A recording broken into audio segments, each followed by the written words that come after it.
Medicine आपको बता दी गई है और अब आप जो है हल्का खाना खाइए, हल्का खाना खाना। अब ये पेशेंट जो है अपने घर तक जब जाएंगे तो अपने घर वालों को ये बोलेंगे कि हल्का खाना बताया है और हल्के खाने में मेरे को खिचड़ी खानी है। हल्का खाना में सिर्फ खिचड़ी ही ऑप्शन नहीं होता है, आप उसके अलावा कौन कौन सी चीज़ें, कौन कौन सी फूड अपनी जो एक डेली डाइट है उसमें कौन कौन सी चीज़ें आप अपने खाने में ले सकते हैं, वो हम इस वीडियो के माध्यम से आपको समझाएंगे। यहाँ पर आपको डाइट में क्या क्या चीज़ें लेनी चाहिए सॉफ्ट डाइट में, कि सॉफ्ट डाइट का मतलब होता है कि हमें जो इजीली डाइजेस्ट हो पाए और आपका जो न्यूट्रिशन स्टेटस है उसको मेंटेन कर पाए। तो ये मोस्टली सर्जरी वाले जो पेशेंट होते हैं उनको रिकमेंड की जाती है। तो जब पेशेंट हॉस्पिटल में रहते हैं, जिनका गॉल ब्लैडर स्टोन का ऑपरेशन होता है या फिर जिनका ऑपरेशन से बच्चा होता है या फिर जिनको यूट्रस रिमूव होता है, तो उनको ये डाइट हॉस्पिटल में रिकमेंड करी जाती है। लेकिन डॉक्टर्स कुछ दिनों के लिए जब वो डिस्चार्ज होके जाते हैं तो डॉक्टर्स उनको कुछ दिनों के लिए सॉफ्ट डाइट बोल देते हैं। तो उसमें उनको क्या क्या चीज़ें खानी होती हैं, तो इस वीडियो के माध्यम से आपको वो चीज़ें बताई जाएंगी कि आप अपनी डाइट में किन किन चीज़ों को इंक्लूड कर सकते हैं और उसके साथ आपको टेस्ट भी आए खाने में। ये बहुत इंपॉर्टेंट है क्योंकि मोस्टली जो पेशेंट होते हैं वो टेस्ट का इशू ज़्यादा होता है कि उस टाइम पे मेडिसिन भी उनकी जो होती हैं हैवी चल रही होती हैं, उनका टेस्ट नहीं आता है किसी भी खाने में, और सिर्फ अगर वो सिर्फ मूंग की दाल पे ही या मूंग की दाल की खिचड़ी पे डिपेंड रहते हैं तो उनको टेस्ट का इशू बहुत रहता है। तो इस वजह से वो सिर्फ 2 या 3 दिन ही उसको खा पाते हैं अच्छी तरीके से, फिर उसके बाद उनका मन नहीं करता है खाने का, तो उनको पता ही नहीं होता है कि उनको खाना क्या है। तो आपको इस वीडियो के माध्यम से आपको वो चीज़ें पता चलेंगी कि आपको और कौन कौन सी चीज़ें हम अपनी डाइट में एक टेस्ट के साथ हम कौन कौन सी चीज़ें खा सकते हैं। आइए अब हम अपनी वीडियो स्टार्ट करते हैं। Thank you. आइए अब हम स्टार्ट करते हैं वेजिटेबल दलिया बनाना। दलिए को हमने 40 ग्राम लिया है और इसको भून के हमने थोड़ी देर के लिए डिप कर दिया है। इसको हमने मेजर किया है एक मेजरिंग स्केल से। तो मैं इसको आपको तरीका बता दूंगी कि आपको कैसे इसको मेजर करना है। ये 1 टेबल स्पून है, इसके हमने 2 चम्मच लिए थे और 2 चम्मच हमने एक बोल में डाले हैं और इसको हमने डिप करके रख दिया थोड़ी देर के लिए। लेकिन ज़रूरी है कि इसको भूनना ज़रूरी है, उससे टेस्ट अच्छा आता है। अब हम जो है एक प्याज लेंगे।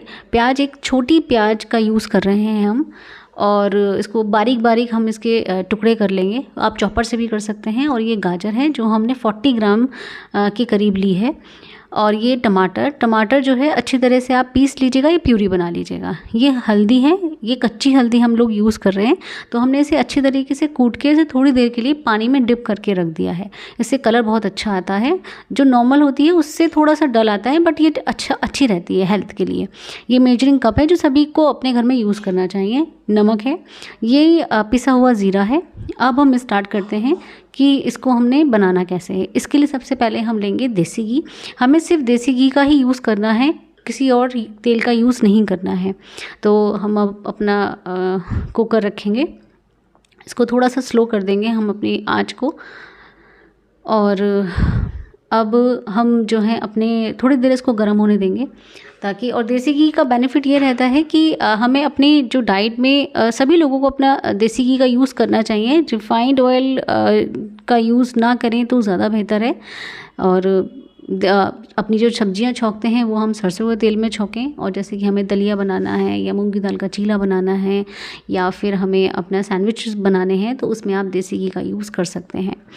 ज़्यादा अमाउंट में नहीं, बट हाँ जितना आपको डॉक्टर्स या डाइटिशियंस रिकमेंड करती हैं तो उतना आपको यूज़ करना चाहिए।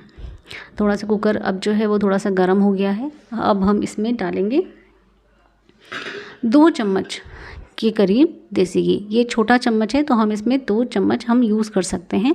अगर आपके पास खाने वाला चम्मच है तो आप उसका 1 चम्मच यूज़ कर सकते हैं। तो 1 जो टीस्पून होता है वो 5 ml का होता है। तो इतना हमें अपनी एक पर्सन के लिए, सबसे ज़्यादा ज़रूरी है कि हमें कितने लोगों के लिए बनाना है, ये बहुत ज़रूरी है। अगर 1 पर्सन के लिए बना रहे हैं तो आपको 1 चम्मच, और इसके अंदर हम कुछ ज़ीरा वगैरह नहीं डालेंगे। इसके अंदर आप बस हम थोड़ी प्याज डालेंगे डायरेक्ट और इसको हल्का सा हम भून लेंगे। जैसे ही ये थोड़ी सी लाल होना शुरू हो जाएगी तो अब हम इसके अंदर जो है गाजर डाल देंगे। हमें ज़्यादा लाल नहीं करना है क्योंकि ऑलरेडी जब हम इसमें दलिया डाल के इसमें सीटी लगाएंगे तो ये जो है अच्छी तरह पक जाएगी। और इसमें अब हम टमाटर और गाजर दोनों चीज़ें डालेंगे और इसे अच्छे तरीके से अब हम चला लेंगे। ये देखिए अच्छी तरीके से ये मतलब अच्छी तरीके से ये बन भी रही है और खुशबू भी बहुत अच्छी आ रही है। और जो सब्जियां होती हैं, जैसे कि अगर आपको कोई पेट की समस्या नहीं है तो आप इसके अंदर शिमला मिर्च भी डाल सकते हैं, और या फिर आप इसके अंदर अगर आप नॉर्मल अपने घर के लिए बना रहे हैं तो बीन्स भी यूज़ कर सकते हैं। अब इसके अंदर हम जो है दाल का प्रयोग नहीं कर रहे हैं, इसके अंदर हम जो है सोयाबीन का प्रयोग कर रहे हैं। आपको वेजिटेबल दलिए में दाल नहीं डालनी है, हमें जो है टेस्ट, हमारा जो वीडियो बनाने का पर्पस जो है वो टेस्ट को लेकर है। तो इसके अंदर हम जो है 7 से 8 पीस हम सोयाबीन की डालेंगे और इसको हमने पहले बॉईल कर लिया था। अब हम इसके छोटे छोटे पीस कर लेंगे। अब देखिए हमने इसके छोटे छोटे पीस करके ना, इसमें टेस्ट हमें अच्छा रहता है क्योंकि कुछ लोगों को ना इसके टेस्ट जो वो बड़े बड़े पीसेस होते हैं उसमें उन्हें टेस्ट का इशू रहता है। हमारा जो वीडियो बनाने का जो पर्पस है वो थोड़ा टेस्ट को लेकर ही है कि हम पेशेंट को टेस्ट कैसे दें खाने के अंदर। तो हमें इसके पीसेस जो हैं वो छोटे छोटे करने हैं। और सबसे इम्पॉर्टेंट बात है कि हमें इसमें दाल का प्रयोग नहीं करना है। तो अब हम इसको भी इसके अंदर डाल लेंगे। इसको सिर्फ हमें बॉईल करना है और कट करना है, बस इसको भूनना नहीं है हमें सोयाबीन को, लेकिन बॉइलिंग बहुत इम्पॉर्टेंट है। अब इसको भी हम हल्का सा भून लेंगे। ये अच्छी तरीके से भुन रही है। अब हम इसके अंदर जो हमने हल्दी भिगो के रखी थी, अब हम इसके अंदर थोड़ी सी हल्दी डाल देंगे। इसमें थोड़ा सा कलर जो है वो थोड़ा डल आता है, बट ये न्यूट्रिशन पॉइंट ऑफ व्यू से बहुत अच्छी हल्दी होती है और आपकी हेल्थ के लिए बहुत अच्छी रहती है। देखिए अब आप खुद देखिए कि हम लोग 1 टीस्पून में ये वेजिटेबल दलिया बना रहे हैं और ये बहुत ही टेस्टी बनता है। देखिए इसमें से खुशबू भी बहुत अच्छी आ रही है और कलर भी देखिए कितना अच्छा लग रहा है इसका। इसमें अब हम जो है दलिया ऐड कर देंगे। ज़्यादा इस डाइट का जो ये रहता है कि हमें सब्जियां जो हैं वो अच्छी तरीके से पका के डालनी है। अब हम नमक डाल देंगे। नमक टेस्ट के अकॉर्डिंग डाल लीजिए आप, लेकिन अगर कोई बीपी का पेशेंट है तो उसे कम नमक की रिक्वायरमेंट है। बंद नहीं करना है, बट हाँ कम डालना है। इस वीडियो को बनाने का पर्पस मैंने पहले भी बताया था कि हमें टेस्ट को ध्यान में रखना है, तो हमें टेस्ट को ही टारगेट करना है। और अब हम इसमें जो है 1 जो बाउल है पूरा भर के पानी डालेंगे और सारी सब्जियां जो है अच्छी तरीके से पकी होनी ज़्यादा ज़रूरी है, क्योंकि जब हमारी हल्का खाना जब डॉक्टर बोलते हैं तो हल्के खाने में ये होता है कि जो भी सब्जियां हम यूज़ कर रहे हैं वो कच्ची नहीं होनी चाहिए, क्योंकि हल्के खाने में हमारा फाइबर का जो इंटेक होता है वो कम होता है। तो जो भी सब्जियां हम खाते हैं तो वो अच्छी तरीके से कुक्ड होनी चाहिए, कच्ची नहीं होनी चाहिए। तो हमें सारी सब्जियां जो हैं पकी हुई ही डालनी होती हैं, और अगर आप कच्ची यूज़ करें तो उसे अच्छे तरीके से पका कर ही आपको यूज़ करनी है। अब इसके अंदर हमने पानी डाल दिया। अब हम इसमें सीटी लगाएंगे, कम से कम 3 हम इसमें सीटी लेंगे और इसे थोड़ी देर के लिए हम जो है धीमी आंच पे पकने देंगे।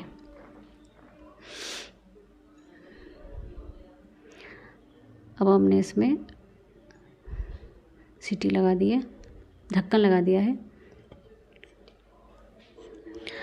ये देखिए अब हम इसको सर्व कर रहे हैं और इसके अंदर जितनी भी सब्जियां हमने डाली थी वो हमने बहुत 3 से 4 सीटी लेकर उसे बहुत अच्छी तरीके से पका दी, क्योंकि ये बहुत ज़्यादा ज़रूरी है।